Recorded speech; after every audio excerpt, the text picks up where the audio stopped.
the natural amphitheatre that's created by the harbour, and the fact that the sharks stay outside of on those islands. Oh, you haven't heard? Well, no, we've seen the old one.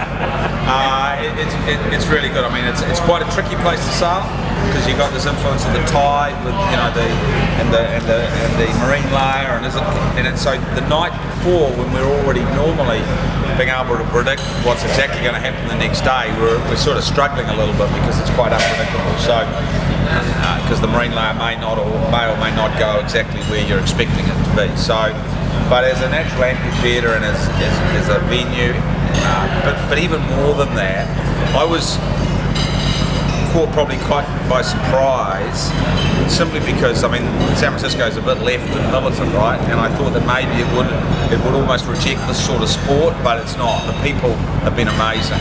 I've been really more than pleasantly surprised, almost overwhelmed of the welcome that we've received. So the ports have been great, the city's been great, the people have been great, and it's great. It's a very, very good place to sail.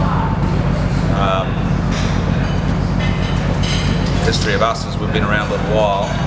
We've had good times and bad times, and really, I mean, it's funny when you're sort of in an American city. The actually only reason we're here is to try and take the cup away from you. So we're not actually here for any other reason. Otherwise, we'd be at our place, right?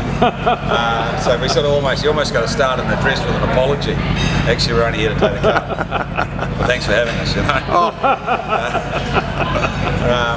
So brilliant. It's a little cold. And it always reminds me of that Mark Twain saying that you never really understood until you came here. But yeah, brilliant, excellent, very good place to go sailing. So thanks for having us.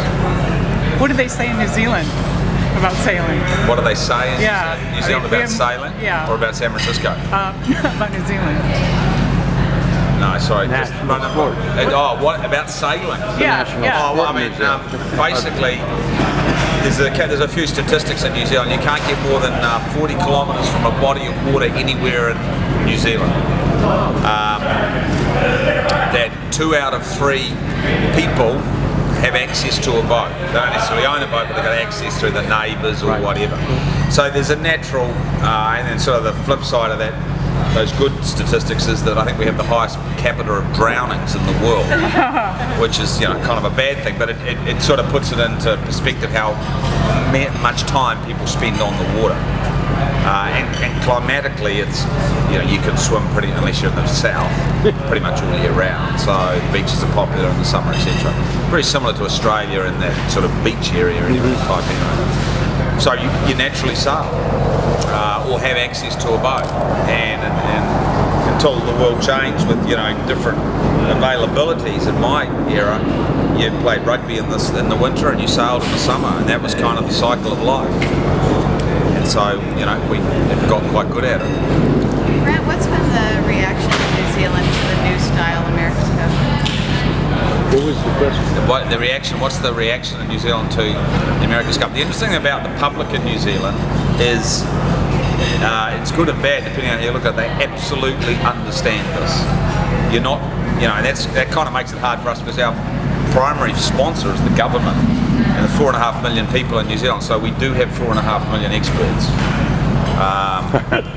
So they do. I mean, the first point is they do understand it. So your question's relevant because it's not like you can crap onto them and they actually have no idea what you're talking about. I think it's a wait and see. They understand that it's lost many of its traditional roots, and you can argue. This whole sort of Xbox new generation, it works for some, but not necessarily for others. So it's not universally accepted, but it can be spun as well. So there's not non-acceptance. I think it's sort of it's a wait and see attitude. It's definitely a wait and see attitude. The city thing is important to Kiwis because they know that. Why does the New Zealand government invest in us? They don't invest in us for sport. They're not that charitable. There's 1,000 sports that should take should take a share of money that they don't. We're invested. Our investment in us is in trade and enterprise, and the reason for that is simply that the economic benefit to a small country like us having the cup can bring. because we're not America. We'll never have the Olympics, for example. So that's an important part of what we sell, is the economic benefit of the cup being back in the country, and the people buy that for sure. Will you be training a youth team for the? No. No. We're involved, but and the New Zealand Federation has entered a youth team under our kind of umbrella, but we just don't have the time. Right. Will they be using your boat though? Yeah, they'll use our boat, but our boat's the same as every other boat. Yeah. We just don't have the time. You're the most experienced in sailing the 72s with the foils. Yep. What's it like? Well, they're pretty benign. The question was, we're the first that's sort of sailing on foils. They're quite benign. The 45 is probably a trickier boat to sail because, I mean, it's basically an aircraft carrier compared to a small boat. And we haven't experienced any problems, and the boat's really stable. Even in turns? Well, yeah, I mean, we haven't experienced any issues at all yet. I mean, they're only a tenth of a second away from a catastrophic disaster with these boats, which is good and bad depending on how you look at them. But we haven't had any issues at all with sailing the new boats.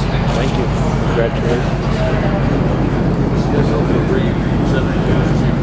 Our schedule is that we'll be here in May,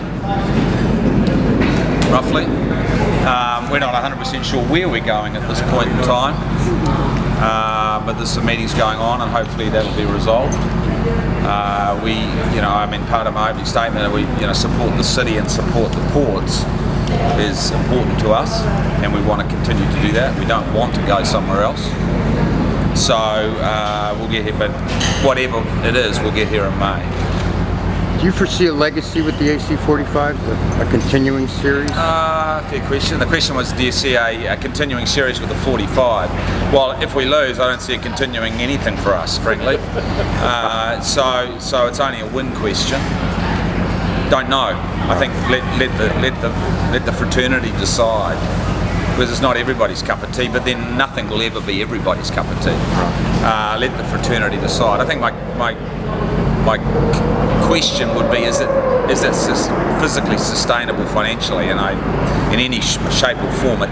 In our world, that answer is no, because we aren't backed from a billionaire. So, good luck if you are, sort of thing. So that would only be a possibility if it could be made financially sustainable.